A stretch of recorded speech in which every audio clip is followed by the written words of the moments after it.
One of the best things about hanging out with awesome people who are older than you is that they inspire you about the future.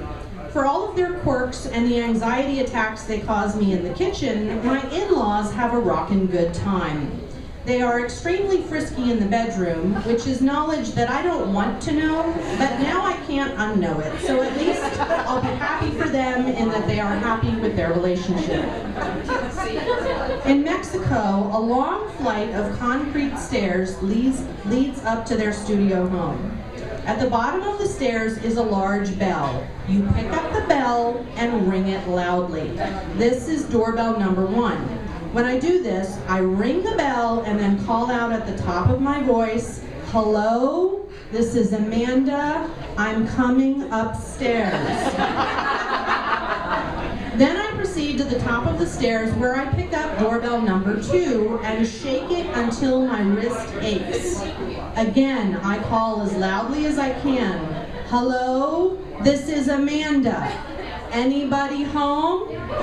After this, I stand still and count slowly to 10 before proceeding, making sure I'm not rushing in on an unexpected scene. On more than one occasion, I have observed the bell rule and then turned the corner to approach their front door, which is a sliding glass door, only to be greeted with the breathy voice of my mother-in-law suddenly hollering back at me, "Just a minute!" A furious rustle and scurry of bodies and sheets and clothes follows. I think it's great that they get it on, but why have a doorbell or 2 doorbells if you're not going to hear them? I'm not sure if this is because their hearing is fading or if they are just so engrossed in passion and each other that the outside world ceases to exist.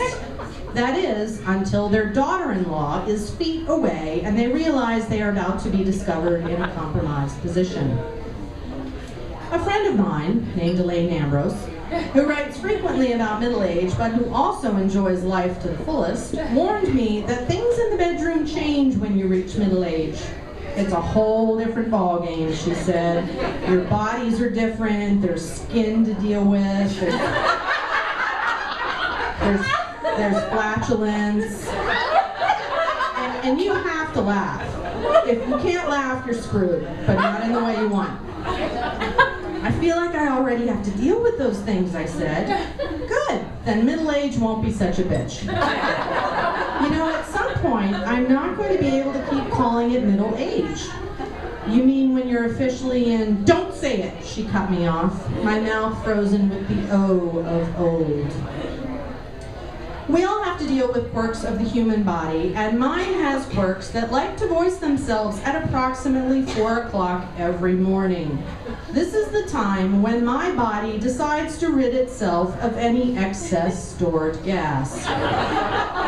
As a result, Mike and I are often woken by what sounds like rapid machine gun fire in our bedroom coming directly from my buttocks. Of course, it is so commonplace that it's not even startling at this point. No one jumps out of bed and looks for an assailant. In fact, when I wake in this manner, I remain completely frozen with my eyes closed because this is the only way to deal with this particular form of humiliation.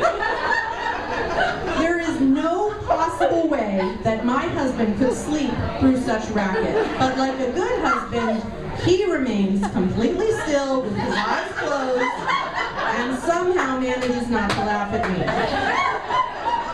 Because he too knows that pretending it didn't happen is the only way to deal with it.